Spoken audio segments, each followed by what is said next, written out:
نحمده ونصلي ونسلم على رسوله الكريم اما بعد فاعوذ بالله من الشیطان الرجیم بسم اللہ الرحمن الرحیم۔ میرے واجب الاحترام سامعین مکرم،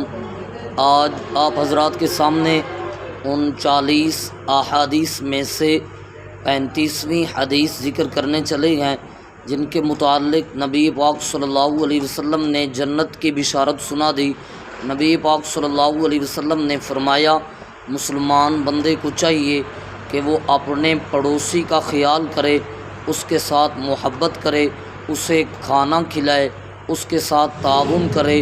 اور اس کی ضروریات میں شریک ہو جائے اور اس کی امداد کرے، مالی بھی اور جانی بھی امداد کرے۔ حتیٰ کہ دوسری حدیث میں نبی پاک صلی اللہ علیہ وسلم نے ارشاد فرمایا، مجھے حضرت جبرائیل امین نے پڑوسی اور ہمسائے کے بارے میں اتنا وصیت فرمائی، مجھے خوف ہونے لگا کہیں پڑوسی ہمسایہ وراثت کے اندر شریک نہ ہو جائے، یعنی اتنا حق ہے ہمسائے اور پڑوسی کا، قریبی کا۔ نبی پاک صلی اللہ علیہ وسلم نے تیسری حدیث کے اندر فرمایا، اگر آپ گوشت کا سالن پکاؤ تو اس میں شوربہ زیادہ کیا کرو تاکہ آپ کا یہ سالن، آپ کا یہ کھانا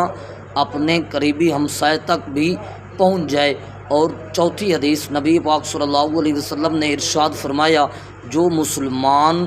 اسلام کا دعویٰ کرنے والا خود سیر ہو کر کھاتا ہے، پیتا ہے، اپنی پیاس بجھاتا ہے، لیکن اس کا پڑوسی اگر بھوکا ہے تو اس کے دل میں اسلام اور ایمان نہیں رہ سکتا، اسے چاہیے میں محمد الرسول اللہ صلی اللہ علیہ وسلم کے اسلام کا دعویٰ نہ کرے۔ اگر اسلام کا دعویٰ کرتا ہے تو اپنے ہمسائے کے ساتھ قطع تعلقی نہ کرے، اپنے ہمسائے کے ساتھ لڑائی جھگڑا نہ کرے، بلکہ اس کے ساتھ صلہ رحمی اور ہمدردی والا معاملہ کرے۔ میرے واجب الاحترام، اگر ہمارا میسیج اور پیغام آپ کو اچھا لگا تو ہماری ویڈیو کو لائک اور شیئر ضرور کرنا۔ جزاکم اللہ خیرا۔